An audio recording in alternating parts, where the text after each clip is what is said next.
Welcome back to Real Talk for an Unreal World. The Magic Within the Mushrooms is a very fitting title for this episode.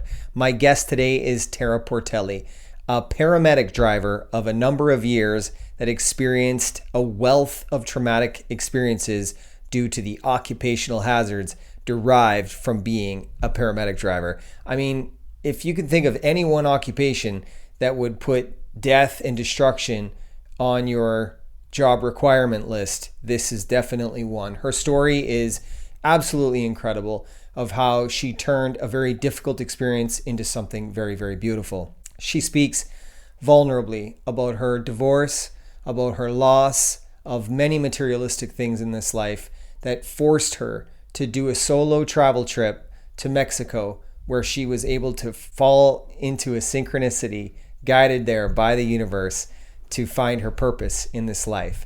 Today, she is a guided healer within offering retreats for individuals to understand the plant medicine that is psilocybin, or otherwise known as magic mushrooms.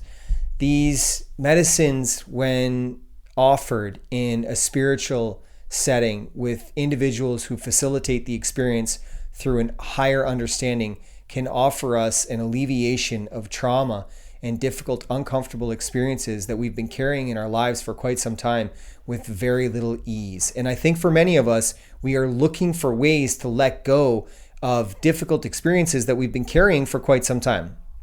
So in this episode, you are going to learn about a beautiful story and a woman who uses her gifts to help people evolve through their difficulties. I hope you enjoy this conversation as much as I did having it.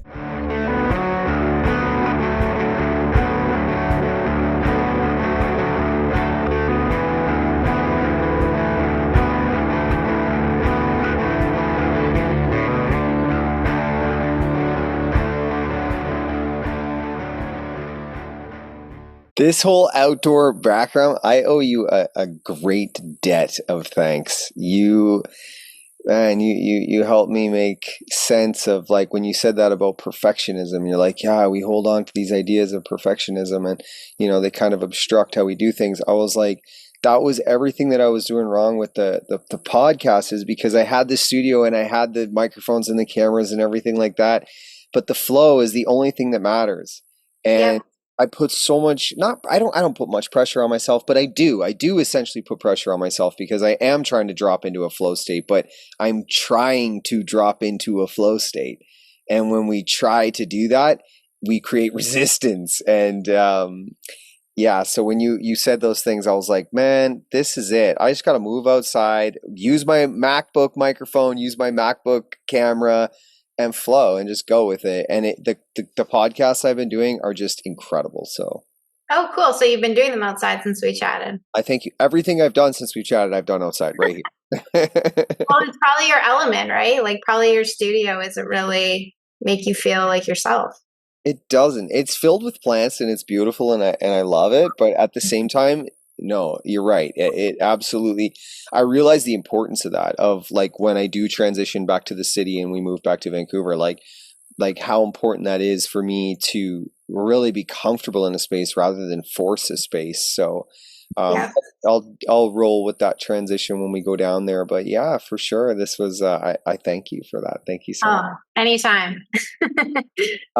So, I just want to say that I appreciate you so much for what you do today, because to go through, a traumatic employment opportunity like you did, and alchemize all of those difficulties to give back to people, to me it's so poetic. It's like, what an amazing, beautiful journey. Like, some people view it the same as mine. They'll go, oh wow, like it's so hard, she carries so much energies and dense weight, and oh, poor Tara. It's like, no, Tara like stepped out of that like powerless situation and you turned it into a power. So I think that that's very beautiful how you've done that.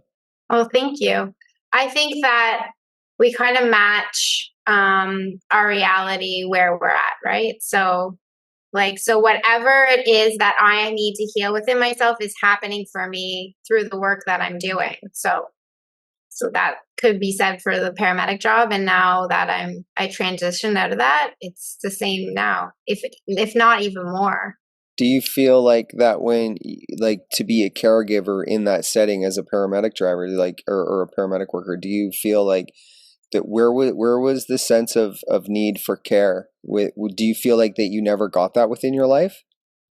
For myself? Yeah. Yeah, and I still don't feel like I have it yet. I think I have to give it to myself. I can't expect that I'm going to get it outside of myself. And I think that's the biggest lesson I've been learning along my path. But I'm curious, like, because you are, like, you're still a care provider to this day, Mm-hmm. yet you're still learning how to give it to yourself inside. I wonder if there's a relationship with that, like this desire to care for other people, yet is also to learn about the care provided for self, because you just naturally have that. Yeah, that's a great question. I never really thought about it before. Yeah, I honestly don't even know how to answer that. I'm still trying to figure it out. Yeah, maybe just plant Yeah. a seed. I just planted a seed. Because I I think just it's saw good. that. And I Well, was like, I've never thought of it like that, you know? what's funny is the other podcast guests that have been on, they're like, you've really given me a lot to think about in this podcast. And Probably like I they're was like like, sitting there like with their a deer in the headlights looking at yeah, you. Like, I don't know it's how to. good though. It's good Yeah, because it just means growth in areas. And that's what I love about this podcast is like we offer spaces to have conversations. I mean, and anyone who connects with that, it's like wonderful, right? Like, but we're yeah, able to see parts of each other through each other. And I think that's where a lot of people struggle to be vulnerable and to be themselves, is because they're afraid to show people themselves. But in reality, they don't even, they're unaware of what they can learn from that individual or about themselves. yeah, for sure. So, like at the beginning with the paramedic, how does this all start? Because it's no easy thing to be a paramedic worker. I think people see the lights and they see the bus, and we kind of really don't put too much thought process into like what that job entails. But like as a drug addict for 23 years and being in areas where those buses, we call them the ambulances, never stop, Hmm. there's certainly a lot of energy going on in there. Yeah, I mean, I think for myself, the path to take me to that work was actually through a car accident that I had where they saved my life. And I know it sounds kind of um, cliche, but it's it was really interesting because I came out of that accident with a lot of gratitude just for their work. And then I mean, I'm like you, like before I needed them, I never thought twice about it, or most people don't really think twice about what they're actually doing and what their service is. And I don't think I was really prepared for the job. Yeah. Um, I think my nervous system was ready for it because of like my upbringing was always in that stress state. But Okay.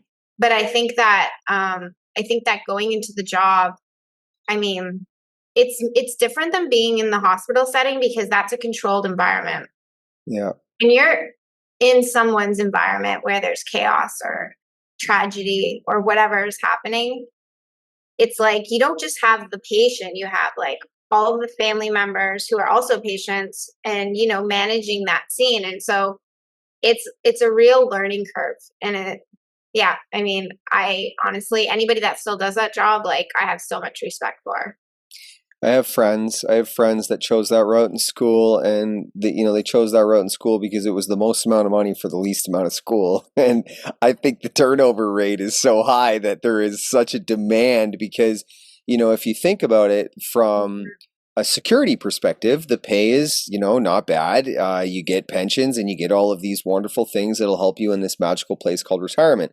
But to get there, you're going to sacrifice your emotional, mental, and physical state. Now, that's less valuable than your magical place called retirement. So, just Right. give that up. Yet most people never make it there because of Yeah. the severity that it is and that it entails you to take. And it's funny, like you say, like they don't prepare you for that. I mean, like there's just not very much transparency within it, or what do you think?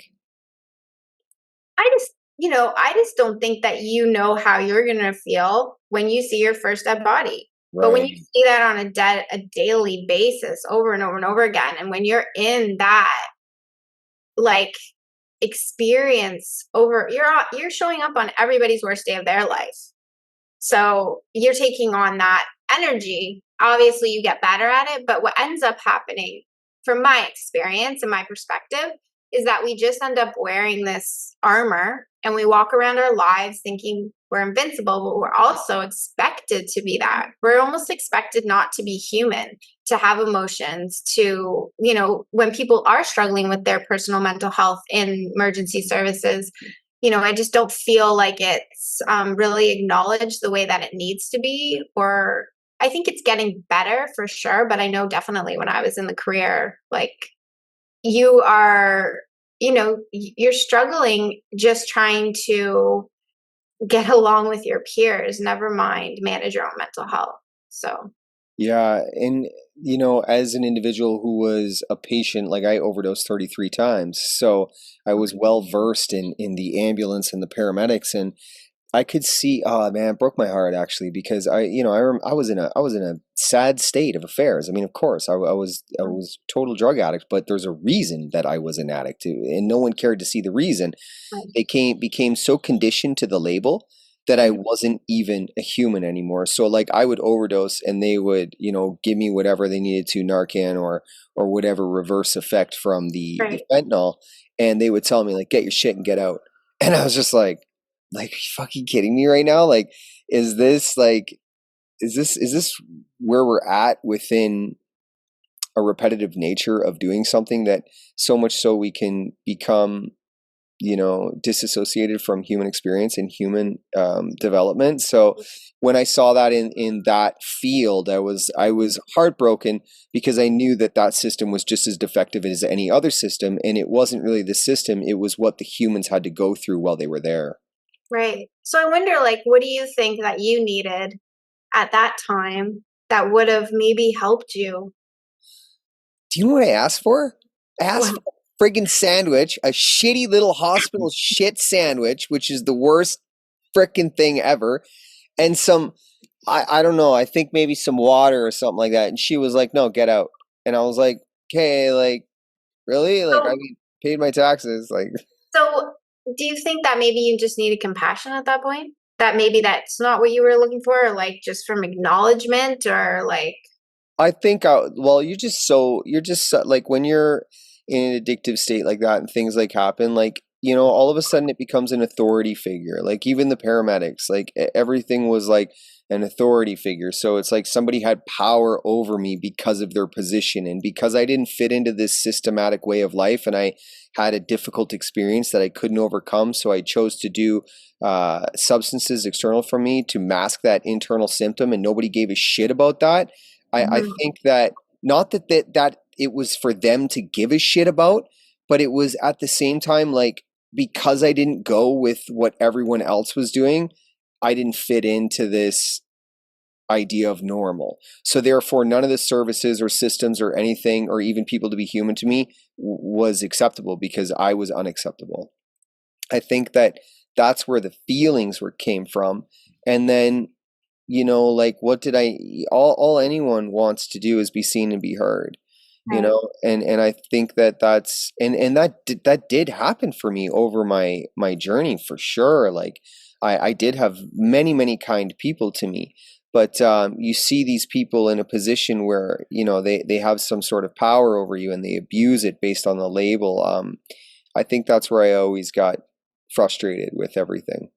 Yeah, I can't even imagine like what you've even been through is and how you've overcome it. Like you should be. I hope you're so proud of yourself.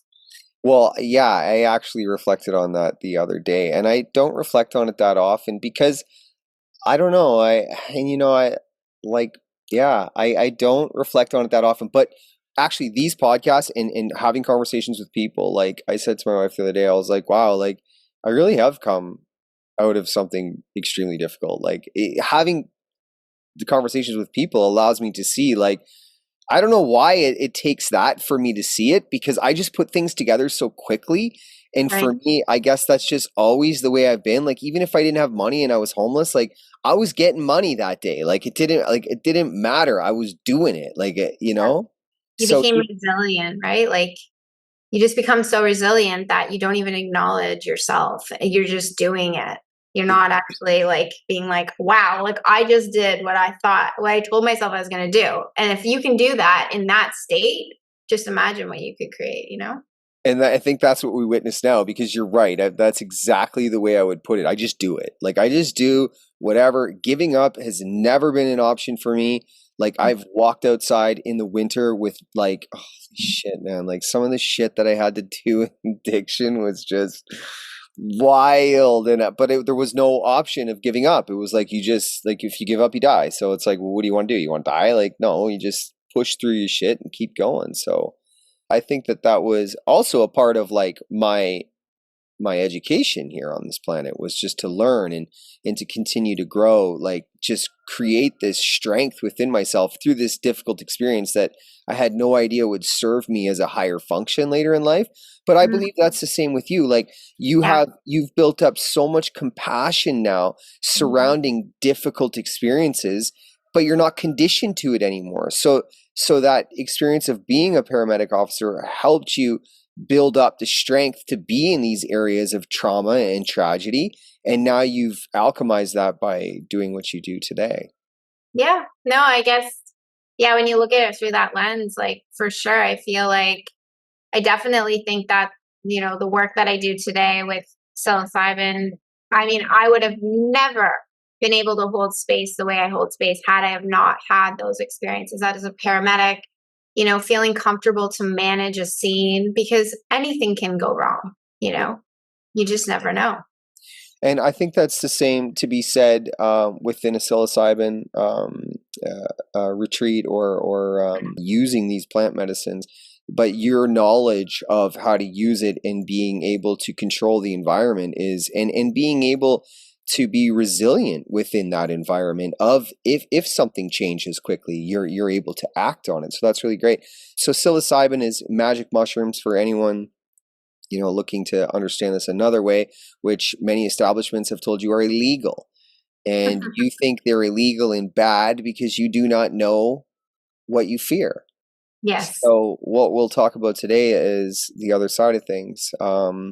And I think it's important to have these conversations, especially today, because pharmaceuticals are derived of a synthetic formula, and the synthetic process affects the nervous system and the biochemistry of humans, because they're creating a drug to affect symptoms that are affected by many individualistic experiences, which is why we have so many side effects and why often medication doesn't work, or they have you take enough of it so you're just sedated.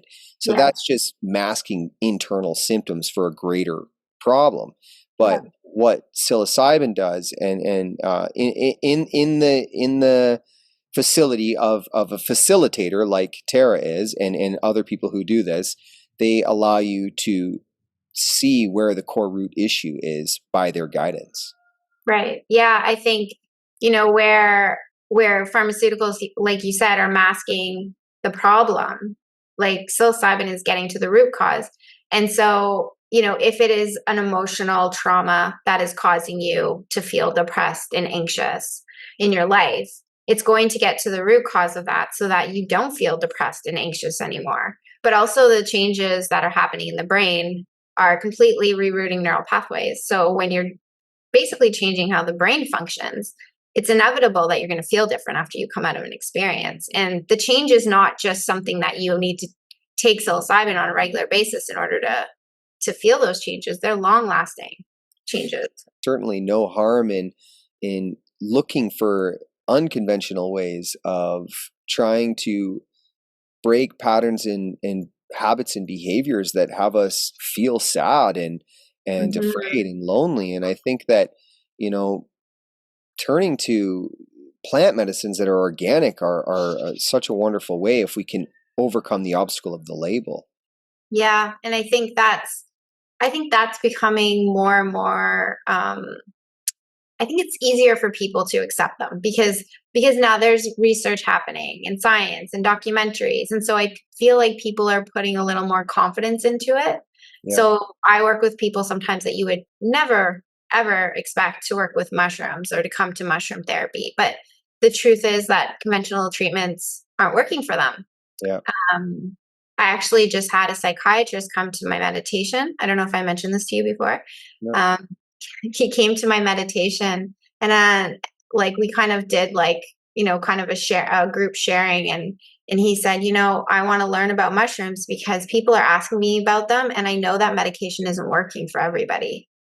So just that even like the medical community is opening up to this, like it's Yeah. incredible because I think that they see like what psychiatrist ever actually treats somebody? The only thing they're treating is symptoms, but they're never like ever going to cure your issue. Yeah. But that mushrooms are helping to get to the root cause, like you just mentioned. And the cool aspect with mushrooms versus, say, psychiatry, not to take away from psychiatry because it has its function as well, but like with mushrooms, like you are your psychiatrist. You Right. meet yourself within yourself. So the realizations and actualizations of experiences that you're trying to face, you present them to yourself within the journey. And that's where, there's just utmost accountability for an experience. And that's where many of us have become disconnected from ourselves, is we couldn't be accountable in an experience, or we didn't know how to process it. But the mushrooms take you back to a time or a feeling, and they allow you to connect with it in a different way. It's a magical thing. And I think anytime something comes with a label like illegal, we really have to look at it for, many different perspectives, because one ideology of one thing from establishments is certainly something to be overlooked, or like to look into.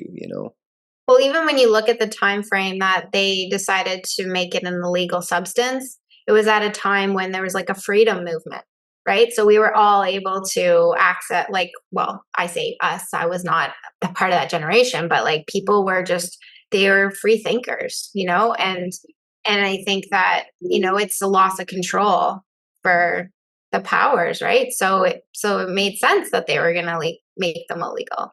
It's true. And like anything that can put our power back into us is always given these harsh labels, and it comes with so much scrutiny, because the masses will want to be led by something they believe in, but that establishment that many people have put their faith in for so long is coming to an end. And we're beginning to see that. That's why like mushroom retreats and microdosing. And for those of you listening that don't understand microdosing, that's just you taking like like 0.1, 0.2. Yeah, it's anywhere from like point 0.1 to I would say point 0.3. I think anything over that is more of like a level 1 trip, but You're depends tripping. on you. You're tripping. Yeah, 0.1 or 0.2. If you're 0.4 in all day, 0.3, 0.4, you're partying. You're Yeah, fucking partying. don't lie to yourself. You're at work, you have 0.4, like you're feeling pretty good. I Just did microdose. I did try the microdose thing. It was so strange because I understand the full trip. And then with the microdose, you're just like, right. It's interesting because it does heighten all of these senses, all of these awarenesses within yourself that you wouldn't normally be able to tap into on a full trip, because, or like a full dose, which would be like 1 gram of mushrooms. Because at that point you're out of control. Like the mushrooms are just teaching you whatever they're going to teach you. But with 0.1, like you're definitely able to really be in control and function. I mean, there's many people that take this every day and go to work. Yeah, definitely. Like it's very rare that you'll have an actual psychedelic experience on a microdose. So yeah, you can still function. And they just released a study showing that it actually is more effective than an antidepressant on the receptors in the brain by 1,000 times.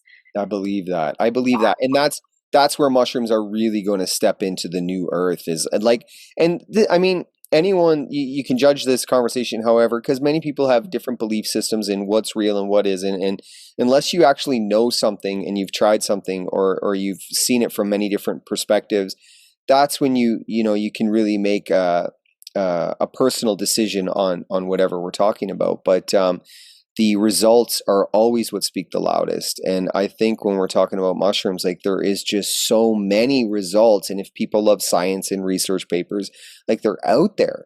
Yeah. So where we're challenging the pharmaceutical company, and I don't like to say that, but we are challenging the pharmaceutical Right. company. Yeah. Yeah. And I think that's why there's so much resistance to legalization. Yeah. Because I mean, the reality is that I'll have people that come to a retreat, they'll be on their anxiety and depression medication. They'll usually get off of them before they come, and then they don't need them anymore. Mm.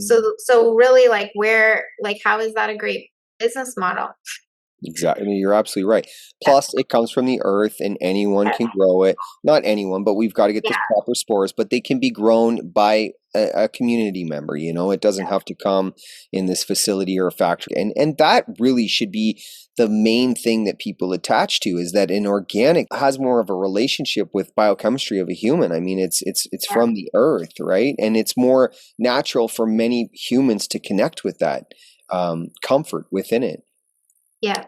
So what does a retreat look like? What is this? How does this work? Yeah. So in a retreat, usually we'll do two ceremonies.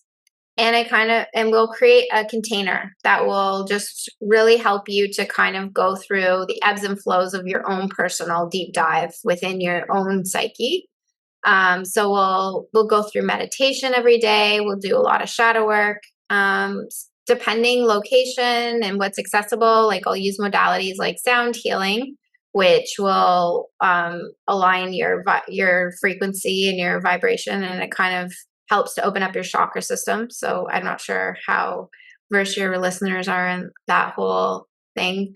But usually that can really amplify and help people to connect deeper with the medicine when they're open. So a lot of us are really closed off because we've been hurt and our heart chakra is closed, or we were silenced when we were a child, so our throat chakra is closed. But when we can open up all of those chakras again, and then you can really have this beautiful, like, direct channel of energy to connect you to the medicine, then it can be even more profound. So really depending on the clients, because typically the retreats are maximum 4 people. So they're really small, so that we can really do a lot of deep work together. So I can really kind of curate retreat based on what people need. And Mm. then we use massage therapy, which can be really beneficial and healing. And then when the retreats are in Mexico, we'll do indigenous sweat lodges. And just even having an experience where you connect with an indigenous ceremony is so profound and healing in itself. So all those things together, and then obviously integration, which is the most important part, because psilocybin is just a tool. And you can also get really abstract information coming through that you might not even be able to interpret. So sometimes it's just good to have like an integration session outside of the experience so you can really understand what came through for you, what your intention was when you went into the ceremony, and then how do you move forward now and apply that to your life and change things. That's so yeah, like I think that's where the real value comes in, because the trip is the trip. Like when you go, you're taking in all the information, but to integrate that information and to have guides and teachers around you to help you through that process, like that's what this thing called drugs needs, or plant medicines needs. It needs a community of individuals who've experienced these things, and we can talk through it, and then the results of our experience can integrate in such a more rapid rate. But it sounded so beautiful what you were talking about there with like the First Nation ceremony or the indigenous ceremonies with the sweat lodge. And all that came to my mind was like, that's self-love and self-care. Like, if you're in a sad, depressed, fearful, anxious state, like to take yourself to a retreat like this is literally an example of self-love and self-care. Yeah, no, absolutely. I know it's interesting because I think we don't really put a lot of value in that, but it's actually what is going to really shift your overall mental health. Like just actually putting attention and time into like that place and the mushroom's going to show you that anyways. Like that's the beautiful thing about mushrooms is they are very loving, like very supportive medicine. Like I'm not sure if you remember in your experience, but like it's out of all of the psychedelics, like I feel like they are the ones that it's like a big hug. It's like, yes, you've been through these things and they were really difficult. And here's why. And now, like, we're just going to show you, like, this is what it feels like to love yourself and like feel that. And now love yourself, because that's why you're here, to like love yourself and others, right? Yeah, and it does that through the neuroscience, like neural pathways. Like I mean, like it's incredible, like what it does to you. I mean, in that sense, it's almost out of your control because it's Mhm. rewiring your brain. And a lot of people say to me, like, Justin, like, how did you overcome this 23-year drug addiction? You know, like, what did you do that? Well, like that was it. Quitting the drugs became a very easy thing to do when I was ready. But rewiring my brain was where the most discipline went into. And I made so many mistakes along the way doing that. In anything that can support an accelerated view or an alternate view of what that looks like and kind of give us a map of how to rewire our brain, I think that that's beneficial to society in any way it's derived, Yeah. you know? Yeah. Because And we all run on these programs, right? So if we can have a greater understanding and perception of our experiences in our life, then we're only going to feel empowered. exactly. Yeah. Exactly. And like I mean to take that chance and to offer that yourself, like to yourself, so many people are uncomfortable in their comforts and complacencies Mhm. because it allows them to live a life with very little discomfort to what they actually have to do to change. And that's why high sugar and high fat foods have a function. It's because it allows us to just be comfortable in our discomfort. I mean, it slows you down, right? It doesn't really give you motivation to do anything. And we're literally within a population where this is a normal practice of life. More so, the youth are practicing this now. So the mushrooms can really, you know, like you say, give that power back to you by having you see something a different way, but just with such intensity, you know? I mean, Mhm. intensity and the conviction of the trip, Yeah. because I've done these things lots and lots and lots. Um, and when I was oh man, like honestly, mushrooms are amazing. Like like we would usually take them and go camping, and you know, it'd be me and my brothers, my cousins, whatever, and everything is just great because you're in this amazing experience and you're with nature and you're learning about yourself and your friends, and you know, you're Mhm. laughing and everything is so funny. And we were all a bunch of boys, so we would do bad shit or whatever, like I don't know, throw firecrackers in the fire and then have each other walk on the coals, you know, like some wild stuff. But it was all just like a community of individuals. There's just love, you know, like there's just so much love within it. And that's something that is really attractive to me, is like just the fun experience that always came from that, and the Mhm. community of people that would be involved in that experience. Yeah, and I think, if you're using them in a social setting, like it it's that. But if you're actually using it without the stimulation of others in your field, if you're actually just connecting with yourself, it's like it's so much more powerful in the insight that you're going to get, or the feeling of connection with things that are outside of yourself, as far as like nature, or or a sense of like the divine. Like I would honestly say that I always believed that there was something bigger than ourselves until I heard it speak to me through the medicine. And then I was like, wow, like now I believe, like I've heard you, like I can connect with that now. So the relationship between the trauma incurred or the conditioning of tragic experiences by being a paramedic and your current what is what's the title with this? What do you call that? I A still healer. A healer. Let's just no, call it. no, no, Well, because I'm teaching you to heal yourself. well, So essentially, but yeah, okay, you're a healer as okay, call it what you like. yeah, so for sure. You're a guide to healing. Okay, you're a Yeah, guide okay. to healing. So the relationship or the bond that was created with this calling to become a guide to Mhm. others that were experiencing pain. Did that happen through your own pain, through the traumatic experiences with paramedics? Yeah, like as a paramedic, I suffered from post traumatic stress. I was a mess. Like in that career, like I was holding it together. On the surface, I looked like put together. You would not know. But inside, I was really struggling and suffering, and anxiety, depression. Like, I had all of the diagnosis. And, I did all the therapy I was meant to do, and I did all the things that I was supposed to do. I'd exercise, meditate, all the things. But but my path, once I left that career, it really took me on this journey to, I never looked for any psychedelic. Like, I wasn't even a cannabis user because it'd make me too paranoid. So I was not looking for medicines. And I really felt like I literally was guided to it.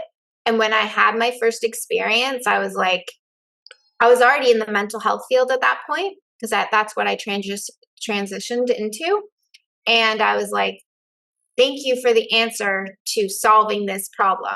Like, that's what I felt like. I was like, I need to find a way to get this to people. And so that was in 2018. And I literally gave up my everything I owned to follow this path, so I could be like free flowing, so I could move west, so I could, align myself with organizations that were working in this space, and like just find out how can I get into this space and help more people. Just a backstory: I have a sister, and my sister's bipolar, struggles with bipolar disorder, and then my father suffers with he did suffer with addictions, but now he's overcome it, and he's had things, depression and all those things. And like, I've seen how much my family suffered with their mental wellness, and myself. So I was like, okay, like, here I have this substance that, if creating the right container and preparing people properly, like, I can actually help you to free yourself of that suffering. Like, what a gift to be able to find this substance. That's what I feel like. Yeah, and it's funny, our human experience and all the difficulties we face, like growing up in a family like you grew up in. I mean, with mental health and addiction, it's extremely difficult. I grew up in a very similar family. It's tough at the time to see how that's actually going to help you in the future, because when you're living in it, you're like, how could this help anybody? I mean, this is crazy. Yet here it was the very thing that would take you to find this purpose within yourself and to connect with these medicines and share that with other people. I mean, that's incredible. Are you a Pisces? No, I'm a Scorpio. Oh, are you? Yeah. Why? Yes. Why did you think I was a Pisces? Oh, caregiver. Oh, okay, interesting. Caregiver. Pisces, man. There's just a calling Really? to them. But I'm a Scorpio as well. So that's Okay. High I have five. yeah, I have the same calling as you, to help people in a way. And I couldn't help anyone until I helped myself, though. Yeah. Um, and it's funny to see you do the same. I mean, you were certainly putting a bandage on someone, or when you were a paramedic and picking them up off the ground, but now you heal the soul. So it's a much different journey. They heal the soul, but you're a guide to that. Your Yeah. purpose in place in this time is just incredible. How were you brought to the mushrooms? Just so people can kind of hear an experience of how this takes place, like, because Yeah. you didn't even smoke weed before. So I mean, I'm like, holy shit, like, and you're a Scorpio, like, you must have partied hard once a month or something like that. Yeah, Or well, I had fun still. Like, just because I didn't smoke weed doesn't mean I wasn't having a good time. So for me, I came to this like place in my life where I knew everything needed to shift and change. Like, my marriage fell apart. I left my marriage, I left my career. I lost my dog of 10 years. Like, I was at this place and I was just like, those moments where you feel like you're on your hands and knees and you're just like, I need to change this.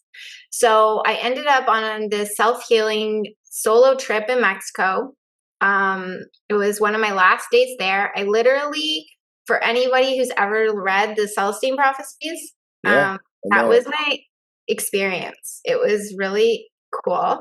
I was on this adventure by myself, my first real solo trip, and just letting my path unfold and meeting the people I was meant to meet. And and what a cool experience to have just doing that. And I just happened to be walking down the beach and I was taking photos, and there's this kiteboarder in the air and he was doing all these really cool tricks, and I was getting really amazing photos of this person. And I was like, to get these pictures to this person, like, how can I not? Because I had like my nice camera and everything. And I sat down on the beach and I'm like, they'll come in, and literally swooped in and like was right there. And it was like such a cool experience.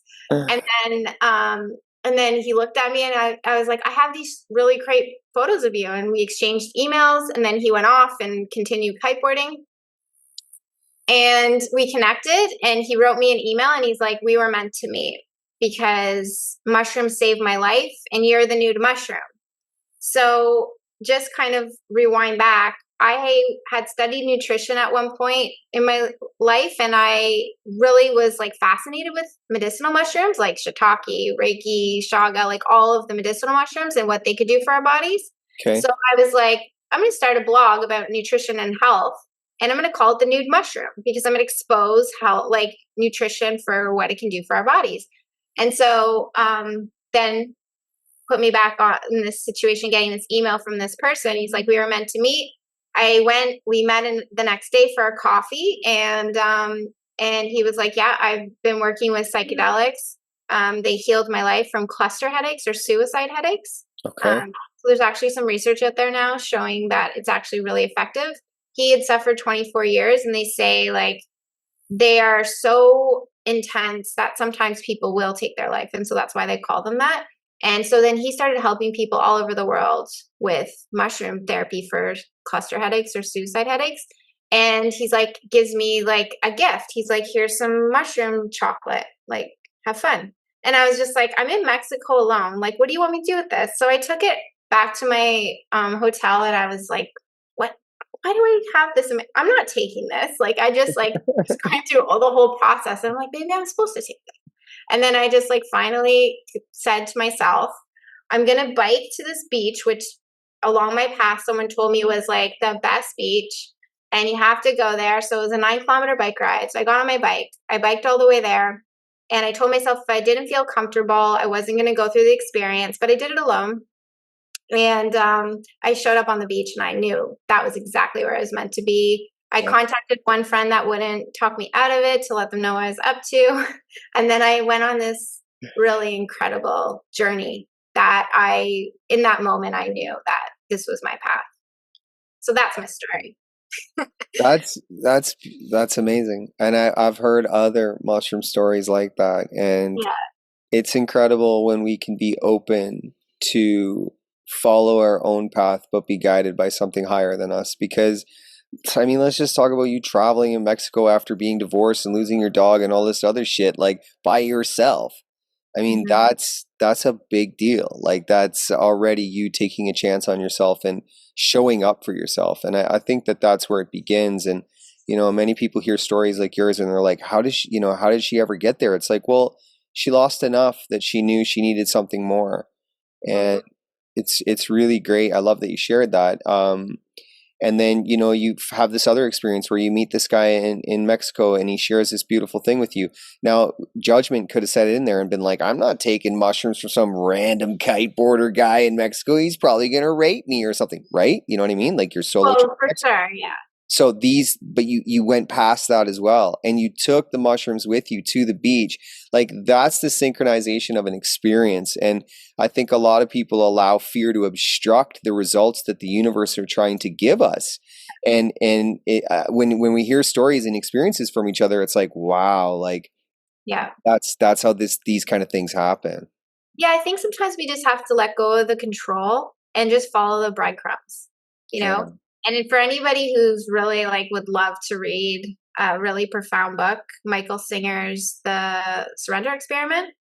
It's all about that. And like seeing what happens when you actually stop trying to control everything in your life out of fear or like, you know, how I have to make money or like all these things that we've been taught we have to do. If we don't work hard, we're not going to make money. Well, actually, if you let go of the control, you're probably going to make more money.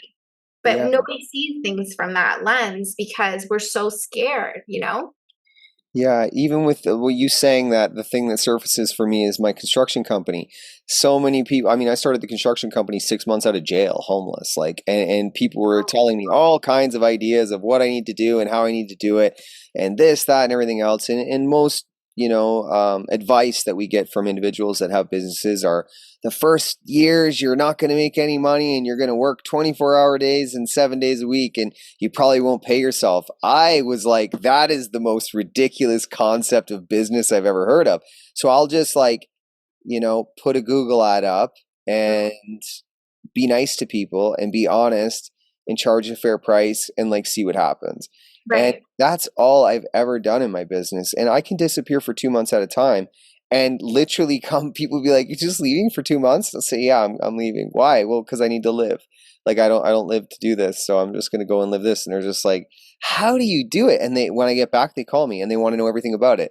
And it's like, yeah, because this is, you just really remove an expectation. Hmm. And yeah, that's the fear of judgment. And just like you say, fear is the absolute, absolutely. But Yeah.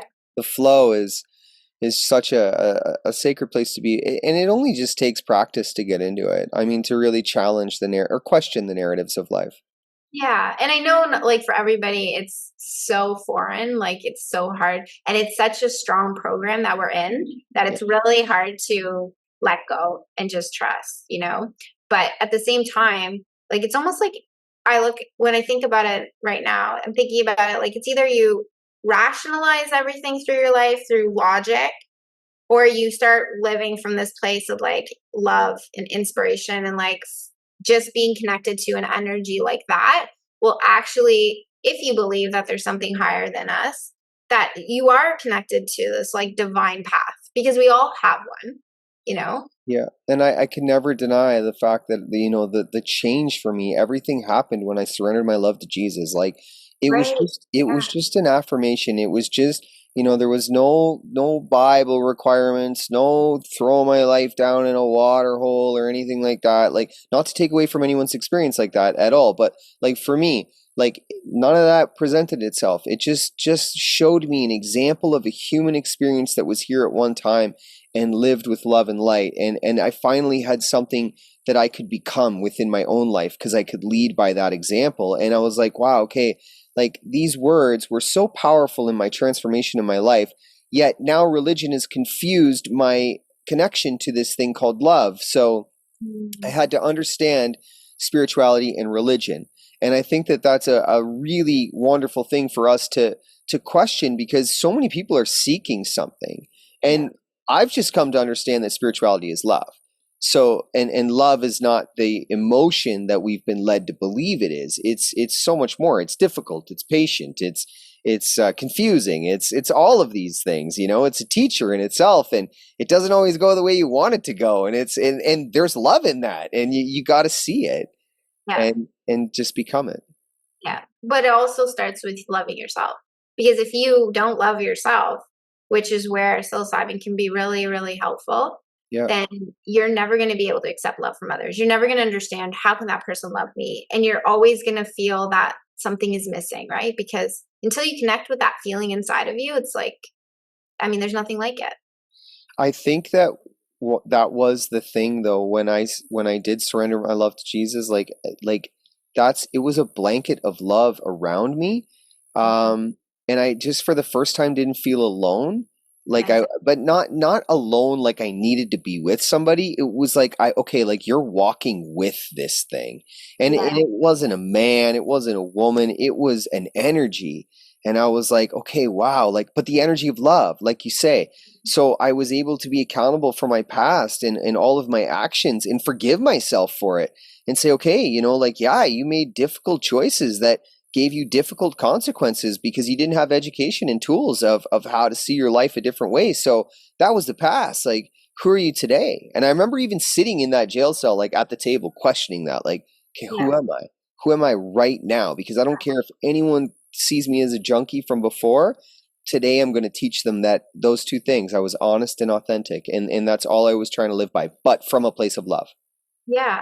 And just the fact that you could come to that realization and like your experience is now like you have that in your back pocket and it's shaped you. It's like the sandpaper of you. Like you would never be this man that you are today if you didn't go through all of those years of being on the streets, as an addict. So, I mean, so as difficult as that journey is, but it's adversity that really teaches us who we are and what we are meant to do in this life. Like, I feel like you are finding your path and your real calling outside of, I mean, you're probably really great at building things, but I mean, you have a bigger mission here. Yeah, and to be honest with you, I've never given the construction company, like people tell me I could have been a millionaire. Like, I mean, if I wanted to, I've had this company for 4 years. Like there's not much competition. We're in a specialized kind of industry, and there's not much competition. If I really cared about being, and I tell people this, I tell these big companies that I work with, I'm like, man, I'm not trying to be remembered for a fire stopper, like a construction worker. And the guy looks at me, he's like, really? Like, what do you want to be remembered for? I'm like, being an example of love. Like, and they're like, what? But it's because it cracks this idea. Like, what I've always wanted to do what I love, and if people wanted to give me money for that, okay, great, cool. Like, I appreciate it. The current system kind of demands that of us, but everything I even do in my life with this side of my company is for free right now. Now we have turned it into, I do have a public speaking platform that's coming out that does offer people to pay me to come in, simply because I can walk away from the construction company at that point. But certainly, yeah, your relationship with what you do and your purpose of finding that through your difficult experiences, I think that many people shy away from the education that's within it. Like, Right. even you, I mean, you experienced, your upbringing is like, there's so much value in what you experienced and what you went through being born into a family like that to share, and your divorce, I mean, or your relationship, whatever it was, but walking away from all that in your solo travel, like these are our experiences in our life that we can share with our brothers and sisters. And like, how many women would listen to you and go like, wow, like you did what? Like, you know what I mean? For sure. I feel like, but we don't give ourselves permission to put ourselves first, right? So for me specifically, like, and being in the field of helping, like you're always giving, giving, giving. You're always the people pleaser. You're never thinking about you. But like my first time ever putting myself first was walking away from a marriage that I knew wasn't serving me. Like it was holding me back from who I am. I wasn't me anymore. I lost myself in that situation. I was insecure, unhappy, like I couldn't sleep at night. I wasn't feeling supported, and that person was suffering in their own way, and I just couldn't help them. They had to help themselves, but they weren't ready yet. And Yeah. so it's like when you can realize that once you put yourself first, which we've been programmed to believe is selfish, it's actually not. It's actually required in order to be on any path of service. How on earth can you help others if you're not taking care of you? Like, it's impossible. If I didn't take care of myself, I would never in a million years be able to hold space for the level of trauma that I have to like hold for people. Like, Yeah. I say I'm holding it, but like they're processing it and they're in it, right? So, And even to go like in put this in a different perspective for people, like if you've got kids and you really question your love of self, then you must question the love you have for your children, because if you don't know how to love yourself, how could you love anyone? And you're right, it is a requirement in this life, and we have been led to believe that it's selfish to take time for ourselves, which is why we're trying to people please all the time, because that belief system has been put in us. it's true. Yeah, it has been put in us because in the end, it makes us more weak. Like we become powerful when we finally step into our own power. But in order to step into your own power in your life, you have to first love yourself, and second of all, really prioritize yourself and your Yeah. self love and care as something that's like a daily. Yeah, I think a lot of people get confused about self-love and self-care. Do you want to do you have anything that you can share that you do for your practice for self-love and self-care? Yeah. Well, for myself, like I show up for myself in a meditation or a breathing, or, I sit with my emotions. Like that in itself is Yeah. self-love and self-care, because so many of us push them down, ignore them. I don't have time for that. Or distract ourselves, pick up our phones, or, put on a Netflix show or whatever it is. But I just give myself the space. Like right now I'm in a period of isolation. Yeah. I'm protecting my own energy right now. Yeah. Because the field for me right now is really amplified, and I'm just afraid of everybody. So like I just like knowing and understanding what you need. I Yeah. exercise, I eat well, I give my food, like my body, the nourishment it needs in order to thrive. Yeah. Just simple things like I don't abuse alcohol. I barely drink. I mean, that's like something I used to have fun with, but now for me I have a different relationship with it. It doesn't serve me the way it did at one time. Yeah. So just really like get really coming into this place where you get in tune with you and what you specifically need. Like it's almost like, oh, I'm thirsty right now, I should give myself some water, or oh, I need to go to the bathroom. Like it's that simple, like just actually acknowledging those little calls and start to pay attention to them. Yeah, you're right. It's that simple. It is that simple. And I think the four basic functions of our mental health and emotional health are derived from good sleep, clean water, not from the tap, drink spring water, or there's just a lot of benefits from not drinking tap water. Your diet, look at how much sugar, look at how much caffeine, look at how much high sugar or high fats foods you're taking in. If you're taking that in, it's going to obstruct your emotional and mental relationship with each other, which is going to make the physical body slow.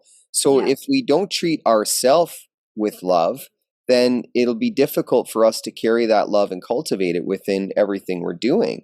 Absolutely. I absolutely agree. And then exercise, it's so easy to come home after a day of sitting all day and then sit some more because we're sitting in a new environment. So therefore it seems acceptable to do that. But little things like, I think it, like how you say, just showing up for yourself and just teaching yourself, like, no, just go for a walk. Even if you only walk like 10 steps down the driveway and back, it's like, hey, you walk, you just taught yourself that you can walk down the driveway and back today. And tomorrow you might go just a little bit you know what I mean? And that's it. It's just taking that first steps and finding value in the beginning of something new. And there's no rules. It's great to share experiences so people can really see that there's really not any rules to what we're doing here. No, and I think like you just shared, like if it can be something so simple, like as like walking down the driveway, because I think what happens to us is we get so overwhelmed if we've never done something. Like I've never exercised in my life. Like how am I going to go to the gym? It doesn't have to be like that. It's movement, whatever that looks like for you. Yeah. Like it doesn't need to be a big ordeal. It can be something super simple. Yeah, and I'll speak to that whole gym thing after being completely abnormal within society's practices for so long. Then all of a sudden I made all these choices that were going to benefit my personal growth. And I remember going to the gym. I went to the community center gym where we were in Vancouver, and I went there and I looked inside. I was completely intimidated. I was like, oh my gosh, there's so many people and they're so good at everything, and I don't even know what the machine's called. What are the machines? And I just laughed. I was like, yeah, like I'm not ready for this. I went back the next time and I went inside, and the first thing I did, I was like, I got through the door and I was like, I went right up to the lady and I'm like, look, I don't know nothing about any of the equipment or any of the machines. I'm like, can you just teach me like one thing? And she was like, yeah, for sure. Like I'll show you a move. And I was like, okay. So she brought me over. I did the move and I did 3 reps of the move. And then I went back to her and I was like, okay, can you show me another one? And I actually built a little routine off this woman helping me teach me because I wasn't afraid to ask for help. And I was able to see that, like, oh my gosh, like, Justin, you don't know what you're doing and you don't have to be afraid. Just go ask someone, Yeah. And it builds your confidence. And then then you start to have your little routine, and then you feel excited to go to the gym because you're like, oh yeah, like I'm going to like up my reps or my weight or whatever. Right. So For yeah, sure. it can be like, don't be afraid to ask for help. You don't know what you don't know. Exactly. And I think it was just the observation of going to that door and being like, oh my gosh, I can't do this. I can't do this. Because you're trying to tell yourself, you can't do this. But, and which I did, and I don't use those words in my life, but it surfaced and it was okay. Because it was an opportunity for me to see myself and go, okay, like, what are you going to do today? Like, are you not going back there, or are you going back there and you're going further than you did yesterday? And that's growth, and Yeah. even if you get to the parking lot and you get afraid and then you drive home, it's okay. You made it to the parking lot. Just take the steps and keep going, because exercise is an essential part of helping. It's all a relationship with mental, emotional, and physical well-being to Yeah. really connect back and undo fear, because that's what we're trying to do. It's also an outlet. Like, I think that when we don't have an outlet to let go of like stored energy and emotions, we internalize them and then they come out as addictions to all kinds of things or like bad habits, you know? But if you actually have like a healthy outlet for yourself, it can really benefit you in so many other ways. Absolutely, yeah, and but we got to balance, because I do see some people in the gym and all they do is gym, and it's like, Yeah. okay, this has become the thing. But that can be said with anything. But I just share that so people understand. It feels good when you're working out and you're growing, but you've got to remember you need balance in your life in all areas: mind, body, soul. So that's very important. So with the mind, you're a hypnotherapist as well. Yeah, so sometimes I'll incorporate that depending on like the clients and retreats, but typically I can do hypnotherapy online, and it's really cool to see how you can go into the subconscious mind, because most of our what we're thinking throughout the day are running through our subconscious mind, and then go in and reprogram like things that happened to us when we were young, or a situation. We can totally recreate that experience in the subconscious mind, so when you come out, the emotions you had associated with that experience that are showing up in your present moment no longer exist. It's like a shadow that gets cast into our life. Wow, like so.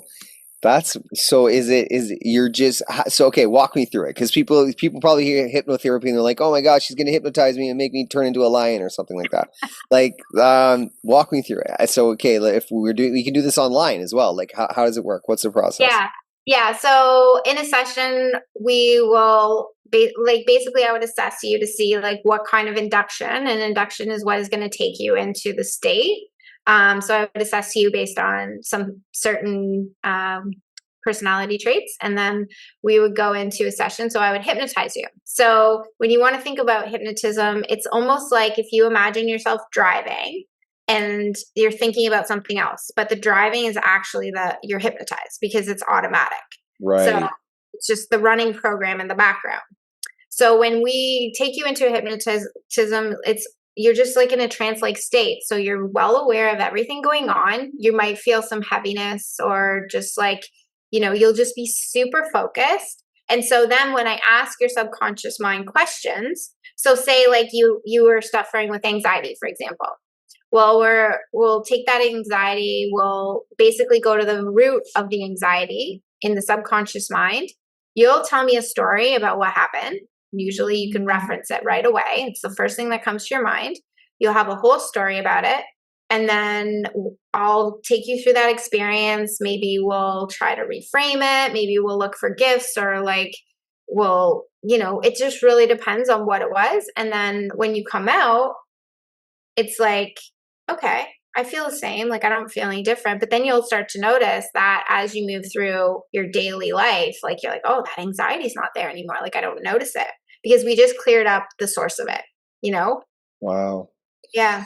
Wow. And for people that love quick fixes, like this is something that you can do free from medication. And I think that, it's an unconventional way of doing things by, medical practice standards. It just doesn't get the value that it deserves. I think that it's so important to talk about these kind of things, because energy and states of consciousness they work so well together Mm-hmm. in what they can do to reshape a perception of life by clearing out that energy that we've forgotten is even stored there. I mean, even myself, last 4 years, I work on myself every day. I mean, I'm balanced this way because of the work that I put into myself, but I have areas within myself I still go into it. Just today, I did a podcast just before you with Roger, and he gave an analogy, or not an analogy. He was shared a part of his life where he realized that his father couldn't display emotions. So, he always struggled to show him an emotional connection. And, my father and I, we had many different difficulties along our path, but my dad was always a great guy, but he just struggled to show me emotion. And I thought, like, I was able to see, like, his mother never showed him emotional. And it just, like, my whole timeline flashed in front of me. And I was like, wow, like, what an amazing realization to be able to see that. And I was able to clear some things that were within me, so.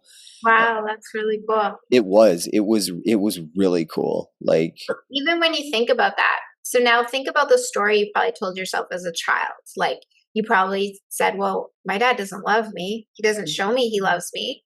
And then maybe you had like this feeling that maybe you were unlovable. Not that this is what happened, but like right, this right. what could happen, right? And then when we go in through a hypnotherapy and you like reframe that, it's almost like the 4 agreements. Like, you don't take anything personal. You have no idea what was going on in your parents' life at that time. It Yep. was never about you. It was about their state of mind in the moment, right? And it becomes this big thing that we hold on to in our life. Like, and we tell ourselves, like, I'm not worthy, I'm not lovable because my father never showed me emotion, right? Well, we create our own scenario or our own understanding of what we do not understand. And, I was able to, like, everything connected, because I remember, like, my father and his 2 sisters, they went to my grandmother, like, 10 years ago or something, and they told her, like, you never loved us. And my grandma was like, what are you talking about? And they're like, you never hugged us. You never showed us affection. And right then, when the guy, Roger, said that, I was like, oh my gosh, that's why my dad struggled to show emotions. And my dad suffers from anxiety, and he was not seen and not heard as a child. Like that, all those realizations was like, that's what happened to my dad. And I used to blame him for controlling me and, showing me this dysfunctional version of love and all this shit. My dad, he was only doing the best he had with what he had, because that's what he saw. Right. So here I had all this resentment for my father years ago. But even still today, I'm still learning about my dad's process, because this is what we're here to do, is to understand all of the areas that we still hold on to energetic experiences and transmute them. And it's just incredible when those synchronicities happen. And today it was magical. Like, that's a huge thing that happened in my life, because I love my dad so much, but there was a lot of shit that happened between us. And I almost cried when the guy said it. Not that I was trying to hide it, but I was like, I'm on a fucking podcast right now. Like, what do I, you know what I mean? But at the same time, I was like, oh my gosh, like a piece of me has just been reconnected, Yeah. And that's like an expansion of your own consciousness right there in that moment, right? As you start to become aware of these realizations, realizing it had nothing to do with you. And actually it was his program from his childhood. Yeah. And we're all in these cycles. Like, we are all a product of these cycles, and our parents did do what they knew how to do the best they knew how to do it. And if we can actually look at like people and family and our parents through this lens of compassion, instead of with this resentment, like, you didn't do this for me, you didn't do that for me. I mean, they did what they did, and maybe they weren't perfect, but there's no handbook on how to be perfect. And we're also coming from all of our own program. Yeah, that's right. And, understanding that there was no manual for parenting was a big one for me, right? Because we expect our parents to give us everything. And when they can't perform that, we blame them for what they did not give us. But, that's a very normal practice of an individualistic thinking when we're not having conversations outside of our realm. But when we are able to see there's no manual for parenting, we can then go, okay, like, never mind dad and mom. It's like, how did Bob get to be the way Bob is? And I don't think we do that often. And I think it's really important to see that, like, learn about the whole story. I mean, everyone has a story, but if we just think mom didn't give me what I had, well, then, like, what is mom? You know what I mean? What is that? Like, so that has been very beneficial for my reconnection with my family. And I think it's so common for many of us to do because of the unconventional way we're parenting. I mean, to think like 2 people in 4 walls is going to teach me all my learned behaviors, all my perspectives, all the education. It's like, that's not good. Yeah, no, you're in life school. Yes, exactly. 80 years or so or more. Yeah. The indigenous practices is something so close to my heart, and I'm so grateful to be moving in areas where, like, I see so much value in it, and I see the beauty in it, and I see how there is a generation that has been um, committed to a very, very tragic experience due to Europeans and religious ideologies. And that's not just here in America. That's all over the world. I mean, we look at South America, Brazil, Peru, you go to Australia, you go to Japan, everywhere had an indigenous culture that was living by a different philosophy that didn't fit the narrative of the conformation that and conformation of the systematic way of Europe. So those belief systems from indigenous cultures are resurfacing, and they will be the teachers of the new earth. I'm just trying to integrate my path along connecting with many to bring this education forth. And I love that that's what you're doing essentially. Yeah, that is actually part of like something that's really important to me. Like, I'm not going to just go to school to learn how to use mushrooms. Like, I'm going to go to the people that have been using them for thousands of years, and I'm going to learn, like, how do they work with energy? How are they holding space? What are their practices? And so that has been, like, over the last, like, 4 years that I've been spending in Mexico, something that I've been trying to do as much as possible, if not weekly. Like, just spending time going to ceremonies with like the culture in Mexico, the indigenous communities, and I've learned so much. And talk about humility. When you are amongst people that have nothing but are so happy, like, travel to any developing country and you will see the definition of what pure happiness is when you have nothing. Agreed. I went to Asia 2 years ago for my first international trip to go into places with less to learn what this something more was that they had. And I can see the manipulation in the West that we have with materialism and this egotistical way of life of being able to generate profit that far exceeds the people around us. Yet you go to these places with less, and they have a community. They share things. They dance. They sing openly and publicly. There's so many kids running around being kids because that's what you got. You got your people around you. Like when you start giving kids iPhones and they don't even give them bicycles anymore. I don't even know what they have that's cool. Like, I don't know, like expensive purses these days. It seems like now all of a sudden we're different, and it's like these kids over there in these developing countries, they're ahead of the game. And that's so valuable. But yeah, like that's the value in traveling for sure. They're ahead of the game, but yet it's like so ancient at the same time, because it's just connection with each other and with nature.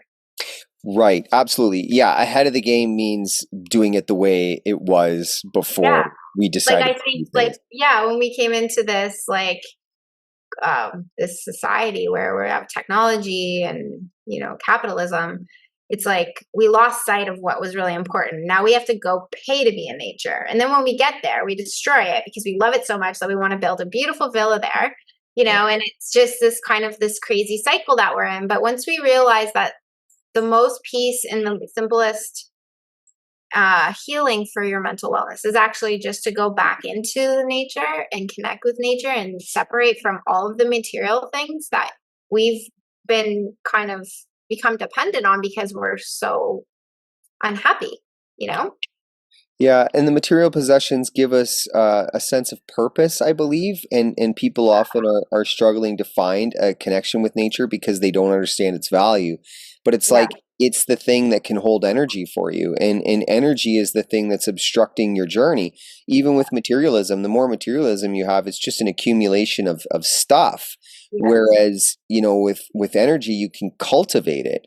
And you don't really need anything from the external world. You have it within, and nature can teach you that. And it's certainly in the beginning, it's difficult to understand that because we're so out of practice. These concrete jungles, like look at the city. I mean, I've seen city people come and try and be in nature and it's foreign to them. And that's okay. But it's not okay because, it's so natural to the process of our tribal nature. Right. And also, like, talking about energy, like we are energy. So if we are connecting with the vibration of nature, which is one of the highest frequencies, then I mean, when we think about the density and the energy behind material things, like it's different. Like when you disconnect from that concrete jungle and you do go into nature, which a lot of my clients I work with do come from, like, say, New York, and they come and they work with me, and we'll be in the jungle of Mexico, and they'll just be like, so interesting, but after a few days, like, I feel a lot different. Like, it's so simple, but it's just like your whole nervous system just like recalibrates itself with nature. Yeah, like there's nothing organic about materialism in most cases, right? And even these days, like it just like most of the food, it's being made and produced by machines. So when there's no energy that goes into something, it's very difficult to connect to an energy within something, which is why, Lamborghinis, expensive cars, and big houses, they really don't fill that void that an individual is looking for. Right. Yeah. And I mean, but it also connects us to like our sense of accomplishment when we don't feel like our worth is attached to Right. anything else. Right. So we've attached meaning to material things that because we don't feel connected to ourselves. Yeah, That's what absolutely. Yeah, no. We look to that to be to validate Mhm. things that are internal to us. Yeah, that's really great way to put that. Yeah. Unbelievable. So how do people find you? Where do they connect with you? How do they get involved? So my website I have is taraportelli.com, and then you can connect to my retreats there and all of my other work, including hypnosis. And then my Instagram is I am Tara Portelli. And yeah, so those are usually the two places you can find me and connect with me the easiest. Okay, great. I will put all of that in the links below or in the comment section below. And Awesome. thank you. This was Yeah. a very wonderful conversation. You're a very cool human. Thanks, Uh, same to you. yeah, We went in many different places, so it was yeah. fun. Yeah, I love that. I love that about this podcast. It just goes like most people have said to me, they're like, we just have a conversation. It's like, yeah, let's just see where it goes. And if we kind of try and centralize it around one topic, then, I don't want people to feel like they have to bring this to it, right? And I think like the more organic it is, we can learn about areas of ourselves. I mean, you talked about your childhood. You talked about your divorce. Like, I mean, like all of these wonderful things where that's the connection is I think that's what this podcast mainly is about, is the experience. And yeah, the experience can lead us to our purpose if we're willing to talk about that. Right. Yeah. Oh, and also I wrote a book. So if you want to learn more about my story and my path, and it's a prescriptive memoir, so it'll help you guide you through your own experiences in your life. It's called Nude. Um, so yeah, you can also connect with that. And that would really, like, the people that have read it said that they really can connect to the stories, because I think that we connect to each other through our stories, and we have hope through seeing, okay, that person went through those things. Like, I know that I can get through this. So it just gives us that feeling. Yeah, of connection to something or someone we don't know yet. It's the experience, and that's where we're really finding the greatest results. So I'll put a link for that below as well. And you're in Canada, so I think that's important as well. For Anyone in now. Canada, yeah, you and me both. Yeah. I appreciate you so much today. Thank you, and I'd love to bring you back on, and we'll learn about more what you're doing down the road, and as you grow, we grow. So I'd love to hear it again. Awesome. Thank you so much, Justin. Ciao.